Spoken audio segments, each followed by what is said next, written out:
Hey. Hey, what's up, man? You too, bro. Hi guys. Did y'all miss me as much as I missed you? Yeah, lots of things have changed, lots of stuff's been going on. I just wanted to kind of come on here and give like a little life update and kind of an explanation as to like where we've been and kind of what's been going on. So for those of you who don't know, on November 11th, Darby and I got married.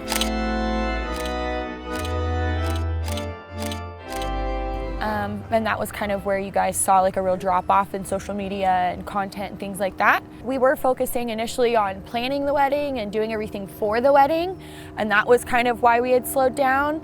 And then after the wedding, we were planning on coming back. But honestly, that week was just so peaceful that it turned into, well, okay, now we're gonna wait until the holidays are over. And it's just really something that I've noticed, and something that Darby's also noticed, something that we've discussed a lot, is, you know, why do we need to be taking breaks in order to find peace? Why do we need to do that? What's going on? Why can't we do this while still maintaining some level of peace and like normalcy? Long answer short is people who just want to make things bad for other people on the internet. And really it goes a little further than that. It's not just like, you know, mean comments being said to me. It's any client I post, it's any work colleague I post, anyone who is my friend, family, anything, anyone who gets posted on anything of mine is immediately attacked, immediately jumped on. Those of y'all who follow and love us and support us, I absolutely love that, and I really do appreciate that. You know, this is last year, my 20s. I just got married. We're going through multiple business avenues. There's just a lot of things going on in my life and a lot of changes and a lot of growth. The thing that really sucks, it would be one thing if I had people, you know, coming and saying things to me about like, oh, you're fat, oh, you're not funny, oh, you're super loud, oh, your voice is annoying, blah, blah, blah. I don't care. I'm a lot to handle. I'm definitely not everybody's cup of tea. I'm a big flavor. People just randomly saying things, that just kind of comes along with being on the internet. If you don't have a thick skin, like get off the internet. Don't post anything on Instagram if you don't want somebody saying something mean to you. But what does get to me is dealing with the consequences of someone else's actions. For one, it's never anybody I've ever met. Nobody I know has ever said anything nasty about me, at least that I know of. Two, it is largely taking very small pieces of truth, like the things that Anthony did and, you know, the fact that he went and was absolutely screwing people over. He was. But taking those little pieces of information, those little things that you know about Anthony, because Anthony absolutely did put out everything. He talked about everything. He put it all out there in a very manic, crazy way when he was spiraling. And when he did that, I guess it was one of those things, I made the mistake because I wanted to handle things with class and not just go on this huge rampage, you know, kind of kicking someone while they were down, because obviously like the dude wasn't doing well. Anybody can see on those videos that things weren't going great. As much as I didn't want him to be in my life, he was still somebody that I cared about for a very long time, somebody who I thought was a very, very close friend for a very long time. And so I don't find reason to attack. But in that, I guess I kind of put myself up for ridicule by not saying anything. And so people just assumed that I was aware of things that were happening, or I was even helping him on things. People think having access to a spreadsheet of inventory suddenly means that I know everything about bank accounts and wires and things being transferred and stuff like that. That's obviously not the case. Anybody who's ever been an assistant or any kind of office worker knows that just because you have access to one spreadsheet, does that mean you know what your CEO's doing? Does that mean you know what he's doing when he's out and not at work? Does that mean you know what he's doing when he or she are doing when you're not at the office, or even when you are at the office? Do you know everything your boss is doing? Because I definitely didn't, obviously. The narrative has gone completely bonkers, and it's just super wild to see the assumptions. There is going to be some things that will come out that will clear the air. I'm not really going to come on here and say everything, just because there are things in the works that are going to come out and really give a deep dive into things that happened and what was going on, and everyone will, it's one of those things, like, y'all will see. Like, time will give it up. That's why I haven't really found it necessary to come on and really defend myself a whole lot, because I know it's true, I know what's right, and I know I didn't hurt anyone. And I know that as soon as I found out that I was giving any validity to him and allowing him to hurt other people or anything that he had done, as soon as I found that out, I was out. Deuce, bye, cut off. had nothing to do with them. I'm just trying to be a good person and do good things and just live my life. The fact that I don't work a 9 to 5 seems to really piss some people off. I'm sorry that I want to work as little as possible and make as much as possible. So I try to work smarter and not harder. If you'd like to learn how to do that, then be my guest. You can ask questions and things like that, but it's not really fair to just kind of throw assumptions and hate at something that you don't understand. Darby and I are not only doing watches, we have multiple streams of income, we have multiple different things that we're doing. Watches was just kind of what we were known for on the internet. You know, it's something that I wouldn't say I'm an expert in, but I do know a lot more than your average Joe who's gonna try and go and buy a luxury piece. Oh, we got another helicopter coming in. As I was saying, I just saw it as something that, you know, I do have some knowledge in it, and more so than my knowledge, I have so many connections with people who are absolute experts and really amazing people in the field who don't work with retail customers. They only work wholesale or with other dealers.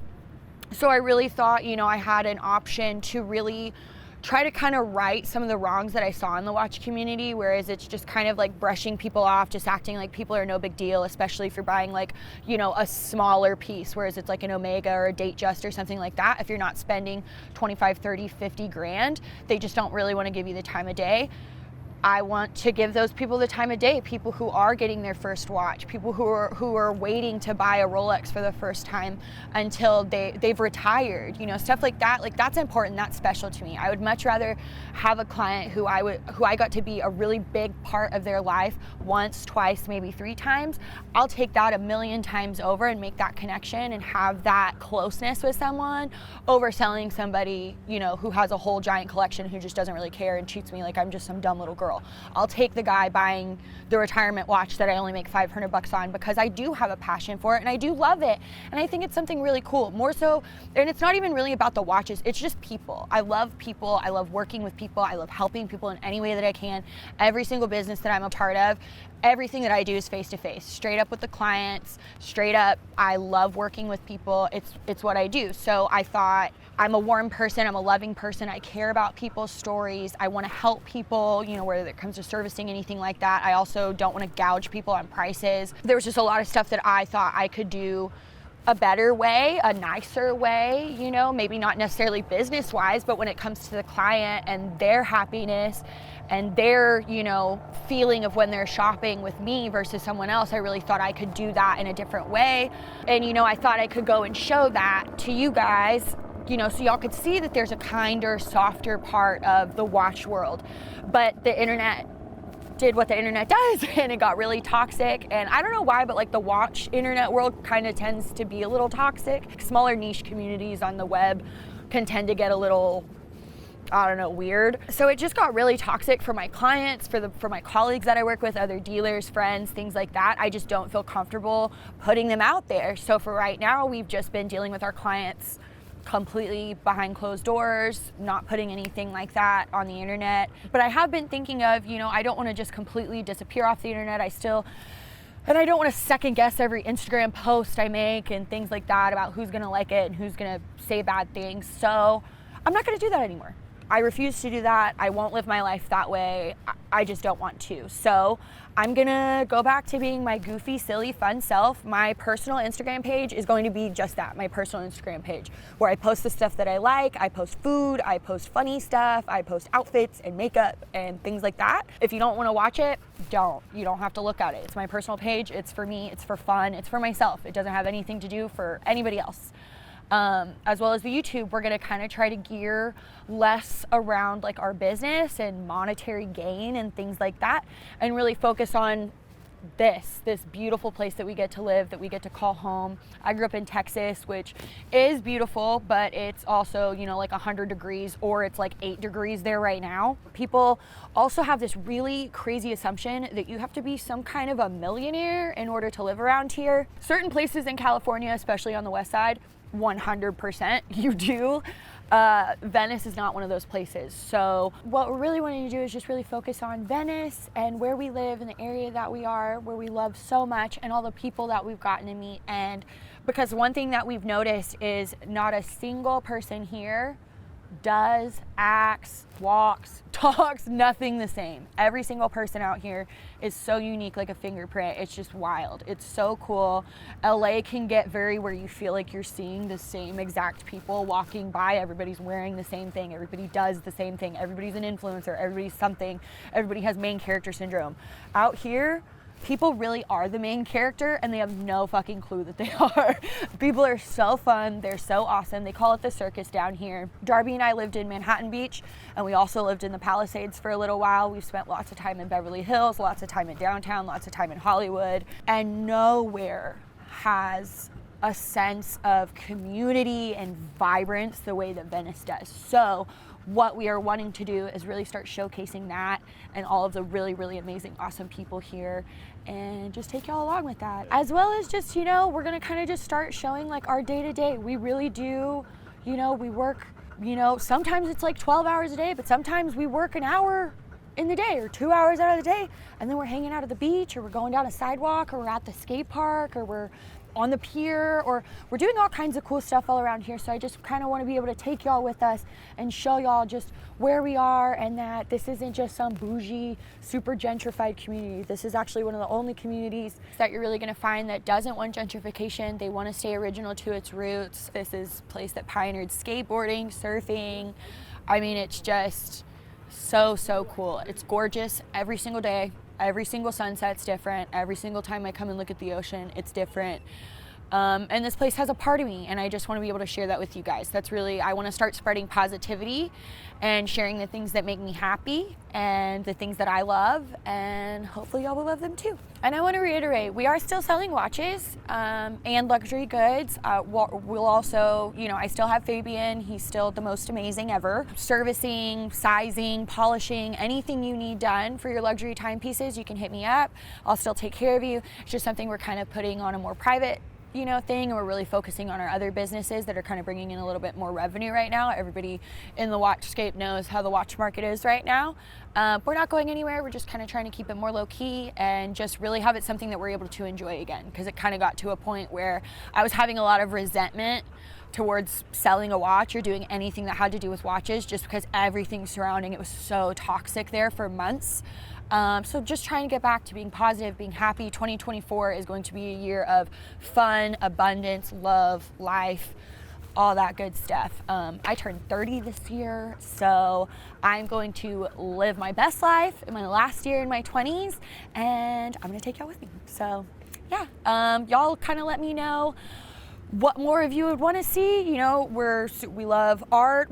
We've been shooting a lot more, and it's nice to get back to things that we enjoy. You know, social media, working on that. We both love that. Darby loves shooting. I love shooting. You know, creative directing, just getting back to our creative roots, because really at our core, that's what we are. We're not some super crazy business people. We're not some button-up executives. We're a couple kids from Dallas that just like to have fun and want to live life to its fullest, and we want to be able to see and do everything that the world has to offer. This is where I'm going to open it up to you guys, and let me know in the comments, what do y'all want to see? Do y'all want to see us working out? Do y'all want to see us hanging out here? Do y'all want to see more of the people that we engage with? We're going to show a little bit of everything, but I definitely want to put it out there to you guys and see, you know, what do y'all want to keep up with more? So hopefully I'll see you guys soon, and y'all don't tear me apart too much for being gone too long. I love you guys.